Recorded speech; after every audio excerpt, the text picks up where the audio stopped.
So every now and then I get to meet up with other designers and developers in the area, and it's really fun when we get to hang out and enjoy each other's company.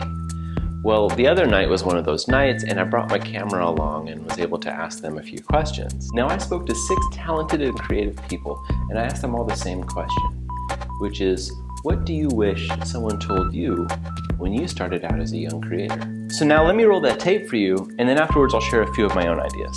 I hope you enjoy. All right. Sam Cawthon. So the best advice I wish I'd gotten is actually advice I did get, which is to just do it, do the best you can, and apologize later. So my name is Michael, and when I first started, I wish someone told me to really focus on the UX. Because when I first started, all I cared about was making it look pretty, awesome colors, awesome layout, just making it look nice. But I wish if I could go back in time, I'll tell myself to really care about the user experience of the product and how users really interact with it.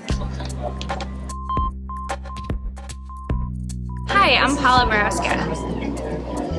What I wish someone told me when I started out was to go with my gut, and it's very extra reliable. And also, it's okay to say no. You actually should say no a lot. I'm Jeff Iduna. So I don't know what someone should have told me as CEO, but I know what someone should have told my first designer that I hired. And the major difference was that we had had some senior designers come in from other companies, like we were doing a deal with User Voice. And their designer came in, and he had this swagger of confidence. I don't think he was saying anything much more magical than our designer who we ended up hiring, who was super junior, was. She was straight out of college. He was like 6 years into his game, but he had this swagger of confidence that it's like he was kind of mesmerizing. You would just believe whatever he said about design. He would speak with authority. He had style about the way that he presented his analogies and his stories of the users that he had dealt with. So just speak more confidently than you think you have, and you'll come off as an older, more experienced designer. Hi, my name is Mike. I think being creative means not waiting for inspiration to strike. You need to constantly be making and making and making. And when you're creating things, they're not always going to be amazing, especially not in the first, second, or third try. And it's going to take you a while, but eventually the more and more that you create, the more naturally inclined you'll be to make good things. So being creative is sort of something that comes just with time and with experience. All right, I'm Brad, and my answer, what I wish somebody told me 10 years ago, focus on the fundamentals. If you're designing typography, white space, don't get caught up by glitz. Just focus on the fundamentals, and at the end of the day, that's all people are looking for, something simple that they can use.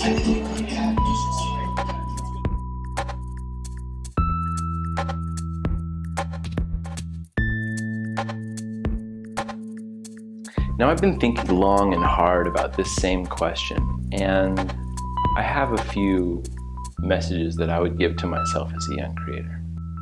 The first one is that you should steal often and liberally from everything around you.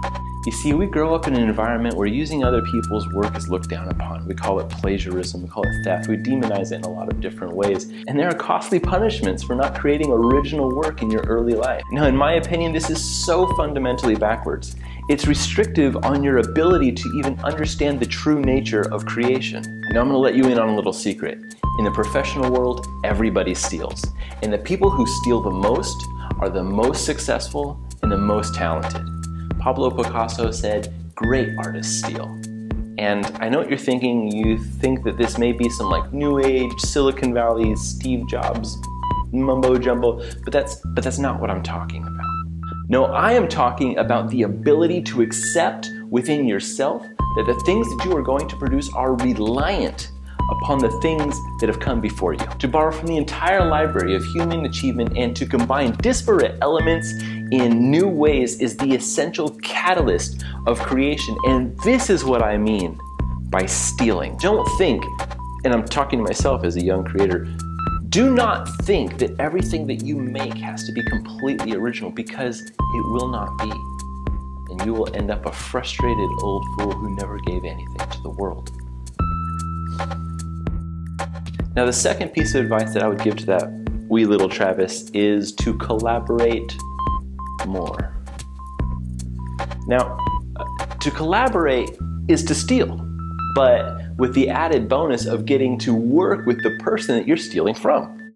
When you collaborate with somebody, not only do you get to use their ideas and their talents and their genius, but you also get to use their audience. Everybody in this world has a voice. Some of these voices are small and nobody really listens to them. Some of these voices are young and they just haven't yet been found. Some of these voices are big and loud and command the attention of incredible audiences who are just waiting, who are foaming at the mouths to listen to just about anything that these people have to say. The only thing more powerful in this world than a voice is two voices, and three and four, and a whole chorus of voices all singing the same thing. That is really the only way to be heard.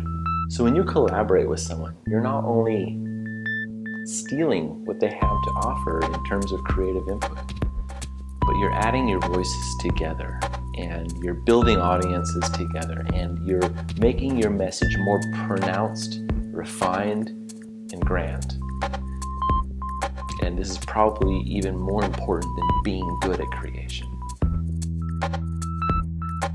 And the last piece of advice that I would share with that young Travis is just to appreciate everything.